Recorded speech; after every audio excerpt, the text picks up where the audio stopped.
What quick question, Phil, because meant to, I wanted that because I presented some of this last week. I'm just curious your thoughts. That something I saw on the internet that I kind of agree with is that like the 76ers should try and like do a deal with Sacramento to get Buddy Hield, ideally for uh like like move Buddy Hield for Al Horford and I don't know, probably a pick or two, like because realistically. And like I personally think they should also see if they can get a hold of Davis Burton out of Washington. Yeah. I'm Mm. super down with Dallas Burton's. They're talking about Buddy Hield like he was kind of buzzed this year. I mean, when you shooting 39% from the 3-point line, I mean, you are kind of useful. I think Buddy Hield's always had this weird how people just been like, kind of like just knocking him ever since he came out of college. Even though there's not much of a reason to. But Not much reason Yeah. at all, but like, cause I remember people really knocked him when he like wouldn't play if his contract wasn't he didn't get that didn't get that certain amount of money for the contract. Like he's not worth it. Well, Sacramento, you don't got much else going for you. Just like spend the money, and just give it to him.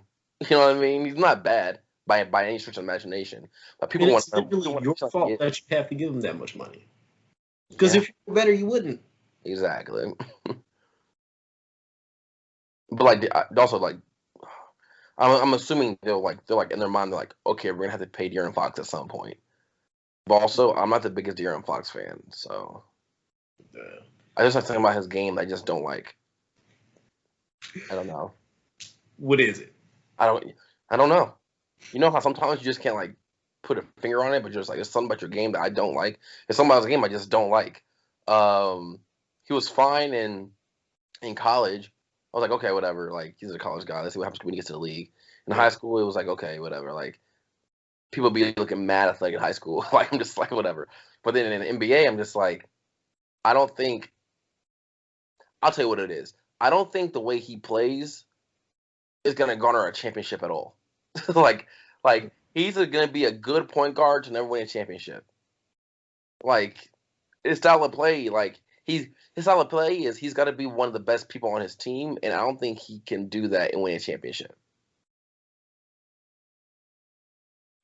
Understand. Maybe put in a box, but I don't like. I think there's certain games that that's just the case for. Like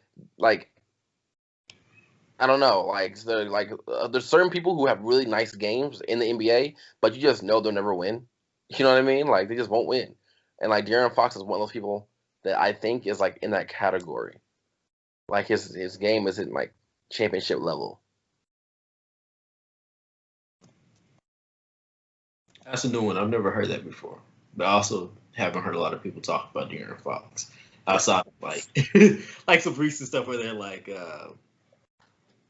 it's always he's on the cusp of a breakout. Like this is definitely supposed to be the season.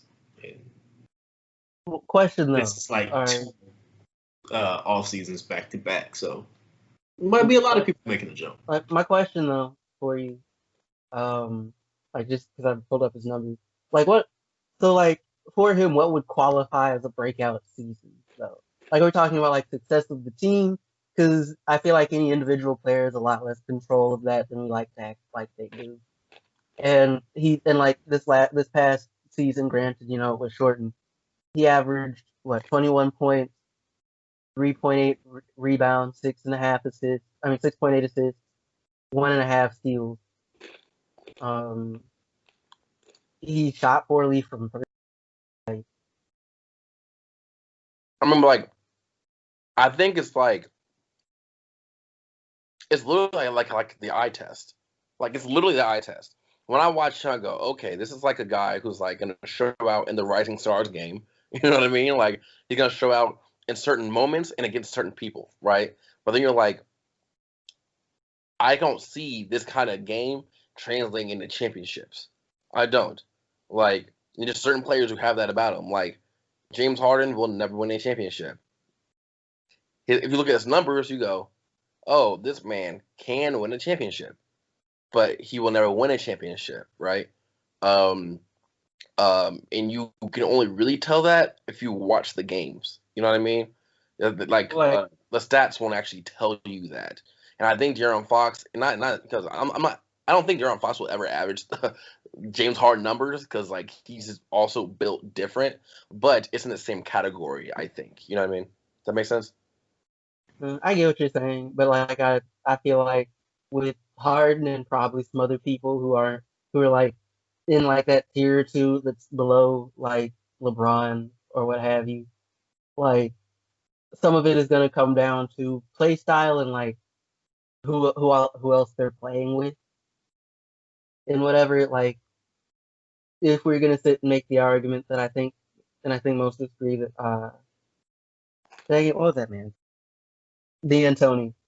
The D'Antoni's play like style of play can't win you a championship, and then like it would make sense that so long as Harden is being coached by him, he's gonna put up good numbers and not win a ring.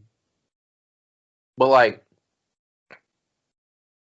I like James Harden's game before D'Antoni also was like the same thing. You know what I mean? Like it wasn't as much dribbling also, and it wasn't like they actually had big men and like they shot less threes, but like they still shot a lot of threes. I don't know. It's his game is just a little too like I don't know. His game is a little too something. I can't put my finger on it, but like I've always thought De'Aaron Fox in that same category. Um, but also like also it obviously depends on if he stays in Sacramento or he went somewhere. But like if you look at people who have won championships, especially like in the last like 10 years, 15 years, one the number is like slim. like like the number of people who win championships is slim to none, right? But like if you look at the people that are like the superstar players on those teams,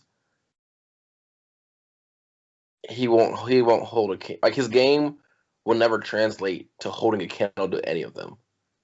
Like it is what it is. You know what I mean? Like if you win an NBA championship and you're the best player on the team, or you're one of the two best players on the team, you're on a different level of player. Like point blank, period. You know what I mean? Like Steph Curry, Klay Thompson, Kevin Durant, different levels of player. LeBron, Kyrie, different. Well, you can make an argument about Kyrie actually. You can make a strong Not, argument. not Kyrie.